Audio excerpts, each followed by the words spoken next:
আসসালামু আলাইকুম। আমি ডাক্তার হাবিবা জান্নাতি হোমিও হল থেকে। আশা করি সকলেই ভালো আছেন। যে যেখান থেকে আমার ভিডিওকে দেখতেছেন সকলের জন্য রইল আন্তরিক অভিনন্দন ও শুভেচ্ছা।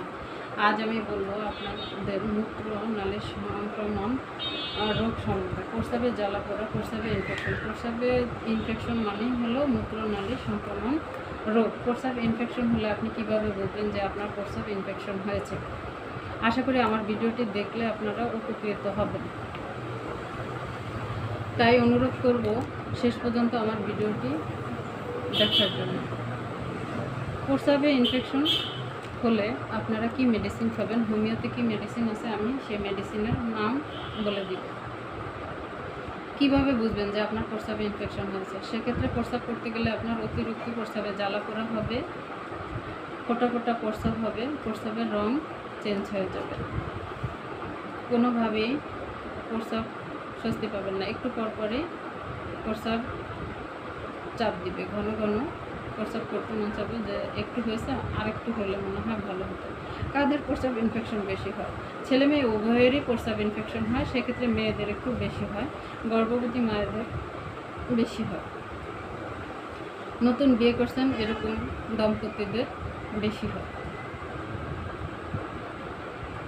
প্রস্রাব ইনফেকশন হলে আপনার কি হবে? কাঁপুনি দিয়ে জ্বর আসবে, প্রস্রাবের সাথে সাদা পিচ্ছিল জাতীয় কোনো একটা পদার্থ বের হবে, প্রস্রাবের সাথে অনেক সময় ব্লাড যেতে পারে।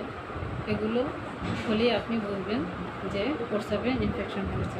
প্রস্রাবে ইনফেকশন হলে দ্রুত ভালো করার জন্য আমাদের হোমিওতে কিছু মেডিসিন আছে। দেখতে মেডিসিনের নাম আমি বলবো।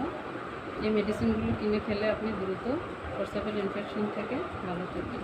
ঘরোয়া উপায়ও কিছু উপায় আছে যাতে প্রস্রাব ইনফেকশন আপনি সারাতে পারেন। সেটা হলো আপনি দৈনিক 2 থেকে 3 লিটার পানি খাবেন, প্রস্রাবের পরে ভালোভাবে পরিষ্কার হবেন, মাসিকের পরে মাসিকের স্যানিটাইজার এটা 2 থেকে 3 ঘন্টা পর পর চেঞ্জ করবেন, হাইজিন মেনটেন করবেন, সহবাসের পরে দ্রুত পরিষ্কার হয়ে যাবেন।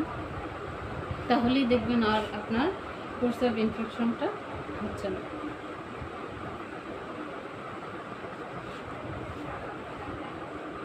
দ্রুত প্রস্রাবের জ্বালাপোড়া যন্ত্রণা থেকে নিমিষেই আরাম দেওয়ার জন্য আমাদের হোমিওতে আছে 2টি মেডিসিন, ক্যান্থারিস এবং নাটসল।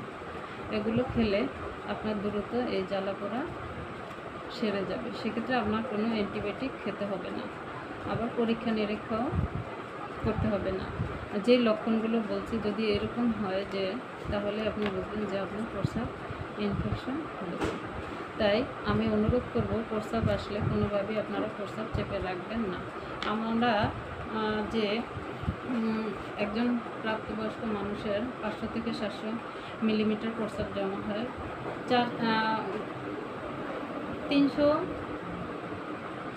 200 থেকে 300 মিলিমিটার হলে আমাদের প্রস্রাবের বেগ আসে। সেক্ষেত্রে যদি আমরা প্রস্রাবটা না করি সেটা আমাদের কিডনিতে অনেক এফেক্ট করে। তাই বলবো যে প্রস্রাব আসলে আপনারা দ্রুত প্রস্রাবটা সেরে ফেলবেন। ভালো থাকবেন সকলে। আসসালাম।